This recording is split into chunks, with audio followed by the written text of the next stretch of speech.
अस्सलाम वालेकुम। आज की हम शॉर्ट स्टोरी में डिस्कस करते हैं स्टॉर्म हॉर्स टी। ये स्टॉर्म हॉर्स टी एलिस मेंशनर वॉकर ने लिखी है। और सबसे पहले हम आथर के इंट्रोडक्शन को थोड़ा सा डिस्कस करते हैं। आथर बॉर्न इन 1944 और ये अफ्रीकन अमेरिकन राइटर हैं, पोएट हैं, नावलिस्ट हैं और एसेइस्ट हैं। उसके अलावा अगर आज की इस शॉर्ट स्टोरी की प्लेस को देखा जाए तो ये अफ्रो अमेरिकन एरियाज के अंदर लिखे जाने वाली शॉर्ट स्टोरी है, जिसकी सेटिंग पुअर एरिया में हुई है। जैसा कि शेबी हट, ये शेबी हट जो है, जो प्रोटैगनिस्ट है मेन, उसके घर की तरफ इशारा है, जहां झोंपड़ी वगैरह है, मतलब पुअर एरिया है और शेबी हट है उसका। उसके अलावा अगर पॉइंट ऑफ व्यू को देखा जाए तो ये थर्ड पर्सन नरेशन के हवाले से हमारे सामने है, थर्ड पर्सन नैरेटिव है इसका। और इस शॉर्ट स्टोरी की जो टोन है ये इमोशनल भी है, सैड भी है और हार्ट ब्रेकिंग भी है, मतलब दिल को हिला देने वाली इसकी टोन है आज की शॉर्ट स्टोरी की। और अगर सिंबल देखे जाए शॉर्ट स्टोरी के तो नंबर 1 हॉर्स टी, नंबर 2 पास्चर, नंबर 3 मेयर और नंबर 4 सर्कुलर। ये 4 सिंबल्स यूज किए गए हैं। जैसा कि हॉर्स टी जो है वो ट्रेडिशंस की तरफ इशारा देती है, पास्चर कंट्री साइड को शो करता है, मेयर जो कि हॉर्स की फीमेल होती है वो डेथ को इशारा देती है, और जो सर्कुलर है ये मिसअंडरस्टैंडिंग की तरफ हवाला दे रहे हैं। अगर सिंबल के बाद थीम्स डिस्कस किए जाएं तो आज की strong horse T short story के जो थीम्स हैं, नंबर 1 मैटरनल लव को शो करती हैं, मतलब एक माँ की अपनी औलाद के लिए जो मोहब्बत है उसको। उसके अलावा एंड ऑफ होप जो है ये उम्मीद का खात्मा, जैसा कि हम दूसरे लोगों पर उम्मीद लगाए होते हैं, या फिर ब्लैक पीपल व्हाइट पीपल के साथ जो उम्मीदें वाबस्ता किए हुए होते हैं उनके खात्मे की तरफ इशारा देती हैं। रेशियल डिस्क्रिमिनेशन इसके थीम्स में आ जाएगा। उसके बाद एलियन इसके थीम में आ जाएगा। क्लास डिस्क्रिमिनेशन इसी के थीम में है, और ट्रुथ जो कि एंड पे सच्चाई सामने होगी वो भी इसी के थीम्स के अंदर आ जाएंगे। और last but not least themes के अंदर है boundaries between black and white. Black और व्हाइट के दरमियान जो बाउंड्रीज बनाई गई हैं वो आज की शॉर्ट स्टोरी के थीम्स में है। नेक्स्ट अगर पर्पस को डिस्कस किया जाए तो आज की शॉर्ट स्टोरी से ये शो होता है the white do not take care of the sufferings of the black. जो व्हाइट पीपल हैं वो ब्लैक पीपल की सफरिंग को बिल्कुल बुरे कार नहीं लाते, सामने नहीं लाते, या उनका कोई ख्याल नहीं करते, कोई परवाह नहीं है ब्लैक पीपल की सफरिंग्स के बारे में व्हाइट पीपल को। नेक्स्ट हम डिस्कस करते हैं शॉर्ट स्टोरी के जो कैरेक्टर्स हैं। इसके अंदर 1 2 3 4 5 ये 5 कैरेक्टर्स हैं आज की शॉर्ट स्टोरी के। नंबर 1 रानी टूमर, जो कि अफ्रीकन वीमेन है, अगली है, अनएजुकेटेड है, पुअर है और अनमैरिड है, ये रानी टूमर। उसके अलावा इसका एक बेटा है जिसका नाम है स्नूक्स। अगर आप देखें तो स्नूक्स आज की स्टोरी के अंदर हमें सिक नजर आएगा। उसके अलावा इलिजिटिमेट सन ऑफ रानी है। इलिजिटिमेट सन ऑफ रानी से मुराद ये है कि ये नाजायज बच्चा है उसका, क्योंकि हम ऊपर डिस्कस कर चुके हैं कि रानी टूमर जो है वो अनमैरिड है, तो फिर अनमैरिड होने के साथ साथ अगर उसका कोई बेटा है या औलाद है तो वो इलेजिटिमेट होगी। नेक्स्ट थर्ड कैरेक्टर है सारा का। सारा एक नोस मैजिक एंड रेमेडीज, ये अफ्रीकन ओल्ड वीमेन है जो कि मैजिक को भी जानती है और घर के अंदर जो रेमेडीज की जाती हैं, इलाज मुआवजा किया जाता है, उसको भी जानती है। नेक्स्ट वन है व्हाइट डॉक्टर। एक व्हाइट डॉक्टर डिस्कस किया जाएगा आज की शॉर्ट स्टोरी में, क्योंकि बेटा जो है वो बीमार है, स्नूक्स बीमार है, तो उसकी माँ रानी टूमर जो है वो उसका इलाज करने के लिए व्हाइट डॉक्टर को देखती है। और never comes in story, white doctor इस कहानी के अंदर नमूदार ही नहीं होता, जाहिर ही नहीं होता, वो नहीं आएगा। और उसके बाद एक मेल मैन है असल में जिसको कहा जाता है कि आप व्हाइट डॉक्टर को भेजें, ये रिप्रेजेंट्स द व्हाइट पीपल, नुमाइंदगी करते हैं व्हाइट पीपल की। ये हमारे 5 करेक्टर्स हैं। अब हम इसके मेन पॉइंट्स को डिस्कस करते हैं लेकिन मेन पॉइंट डिस्कस करने से पहले मैं थोड़ा सा आपको हिंट दे देता हूं समरी के पॉइंट ऑफ व्यू से हवाले से, ताकि आपको इस शॉर्ट स्टोरी को समझना आसान हो। जो मदर है असल में वो बहुत ज्यादा परेशान है, रानी बहुत परेशान है अपने बेटे के बीमार होने की वजह से।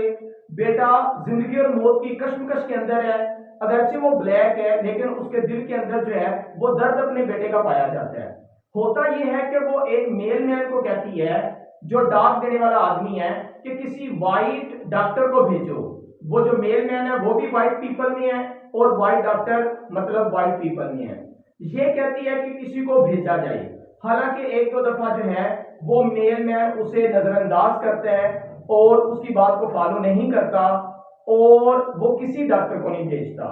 फिर एंड पे ये होता है कि जब डॉक्टर नहीं आता तो सारा उसको मशवरा देती है, जो कि उसी सोसाइटी के अंदर एक गुड़िया है और वो इलाज मुआवजे के बारे में, होम रेमेडीज के बारे में, मैजिक के बारे में अच्छा खासा जानती है। वो मशवरा देती है कि तुम ऐसा करो, खुद मुझे बताओ, मैं तुम्हारे बेटे का देसी टोटकों के साथ इलाज कर देती हूँ। लेकिन रानी टूमर जो है वो नहीं मानती, क्योंकि वो वाइट पीपल के ऊपर यकीन रखे हुए हैं। हालांकि सारा ने समझाया कि ऐसा नहीं होगा, वाइट तुम्हारी मदद के लिए नहीं आएंगे। लेकिन एक दो दफा जब वो कोशिश करती है, इसके बावजूद नाकामी का सामना करना पड़ता है, कोई डॉक्टर उसकी मदद करने के लिए नहीं आता, तो मायूसी के साथ बेबसी के आलम में माँ अब सारा को इजाजत देती है कि तुम मेरे बेटे का इलाज करो। इसी कश्मकश के अंदर, क्योंकि वूपिंग कफ है, बेटे को खांसी है, उसके बाद डबल निमोनिया हो चुका है, तो अब वो माँ को कहती है कि तुम जंगल से जाके, चरागाह से जाके एक हॉर्स का टी लेके आओ, स्ट्रॉन्ग हॉर्स टी लेके आओ। असल में स्ट्रॉन्ग हॉर्स टी जो है ना, वो हॉर्स के या मेयर के यूरिन की तरफ इशारा करेगा कि उसको लाया जाए ताकि उससे तुम्हारे बेटे का इलाज हो। विलिंगली माँ जाती है अपने बेटे की वजह से। जब वो वहां पर पहुंचती है तो बारिश, बिजली चमक रही होती है और घोड़ी जो है वो डर के भागती है। जब वो थोड़ा सा आगे जाती है, रानी टूमर बारिश के अंदर 1 घंटे तक उसका इंतजार करती है। जब घोड़ी ने यूरिन किया, उसको अब परेशानी ये लगती है कि जल्दी के अंदर वो किसी बर्तन को साथ लाना भूल जाती है। उसके पास कोई चीज नहीं है जिसके अंदर उस यूरिन को सेव किया जाए। फिर वो क्या करती है कि अपने ही शूज के अंदर उसको सेव करती है और अनफॉर्चुनेटली वो जूता भी लीक होता है, वो शूज लीक होता है पीछे से। तो फिर माँ मजबूरी के तहत क्या करती है कि उस जूते को अपने दांतों में दबा लेती है जहां से यूरिन नीचे गिर रहा होता है, और वो जल्दी से अपने बेटे की तरफ आती है। लेकिन बदकिस्मती ये है कि उसके आने से पहले उसका बेटा इस दुनिया से जा चुका होता है। तो हमें पता चलता है कि ब्लैक पीपल के और व्हाइट पीपल के दरमियान जो डिफरेंसेस हैं वो किस हालत तक पहुंच चुके हैं और वो एक दूसरे के साथ किस तरह जिंदगी गुजार रहे हैं। बहरहाल ये मेन पॉइंट्स को हम देखते हैं। Number 1, at the beginning of the story, Rani wants for the doctor as her son is dying of double pneumonia and whooping cough, काली खांसी की वजह से और डबल निमोनिया की वजह से बेटा जिंदगी की आखिरी सांसें ले रहा है। Number 2, Sara tells her dad you don't wait for the doctor, he won't come. Sara उसे मशवरा देती है कि तुम डॉक्टर का इंतजार ना करो, कोई डॉक्टर नहीं आएगा, क्योंकि ब्लैक पीपल से व्हाइट पीपल वैसे नफरत करते हैं, वो क्यों तुम्हारे बेटे की मदद करने के लिए आएंगे। Number 3, Sara tries to convince Rani to cure her son with home remedies. Sara उसे ट्राई करती है कन्विंस करने की, कार्य करने की कि तुम घर की इलाज मुआवजे से अपने बेटे का इलाज करने की कोशिश करो। लेकिन Rannie does not listen to her and wait for the real white doctor. लेकिन रानी टूमर, माँ की ममता है ना, वो नहीं मतलब कि वो नहीं इजाजत देती घर के इलाज करने को और वो डॉक्टर के इंतजार को प्रेफर करती है।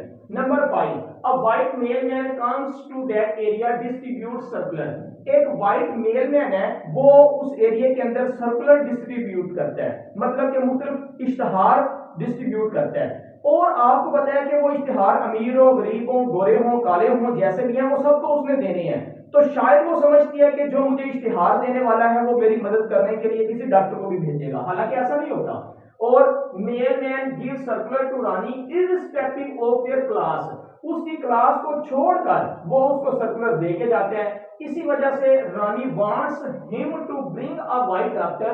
रानी उसे कहती है कि एक व्हाइट डॉक्टर को तुम बुलावा भेजो या उसे बुला के लाओ। फिर क्या होता है, कि mailman feels irritation but apparently agrees. असल में मेल मैन जो होता है वो डाक वाला आदमी वो रैनी से इरिटेट हो रहा होता है क्योंकि रैनी के जिस्म से बदबू आ रही है, ये ब्लैक है, कई दिनों से नहाई नहीं है, पसीना टपक रहा है, पानी इसके चेहरे से टपक रहा है, नीचे उसकी कारबंदी हो रही है। तो इसका मतलब ये है कि वो वैसे इरिटेशन के अंदर जल्दी में बिली नीली से क्या देता है, ठीक है डॉक्टर भेजूंगा, हालांकि भेजेगा नहीं। ये असल में जान छुड़वाने का तरीका था। 9 नंबर है he does not fetch any doctor again. और 10 है एट लास्ट रैनी अलोज सारा टू ट्रीट। वो आखिरकार रानी सारा को कहती है कि तुम मेरे बेटे का इलाज करो। फिर सारा रिक्वायर्स स्ट्रॉन्ग हॉर्स टी। सारा उसे कहती है कि तुम स्ट्रॉन्ग हॉर्स टी को लाओ। अब स्ट्रॉन्ग हॉर्स टी जैसे मैंने आपको बताया है कि ये मेयर के यूरिन की तरफ इशारा है। नेक्स्ट वन है Rannie goes to field and waits for an hour in rain. बारिश में खड़ी होकर 1 घंटा घोड़ी के यूरिन करने का इंतजार करती है। Next the mayor begins to urinate but she forgets to bring any pot, puts it in her shoe। उसके पास कोई बर्तन नहीं होता और वो अपने जूते के अंदर, शूज के अंदर जो है ना वो उसे यूरिन को सेव करती है। Unfortunately the shoe now has a leak. वो शू के अंदर भी सुराख होता है, उसके अंदर यूरिन जो है वो नहीं रुक सकता। तो क्या करती है रैनी, presses the back of the shoe in her teeth। Rainy presses the back of the shoe in her teeth। रैनी क्या करती है वो जूते को अपने दांतों में दबा लेती है ताकि यूरिन नीचे ना गिरे। रैनी tumour brings urine to her son। her son has already breathed his last। लेकिन उसका बेटा इस दुनिया से जा चुका होता है। ये है ब्लैक पीपल की कहानी जो कि वाइट पीपल के सामने बनाई जा रही है। और यही कहानी हमें ये बताती है कि वाइट पीपल कोई फर्क नहीं करते और कोई लिहाज नहीं करते ब्लैक पीपल का। Thank you so much.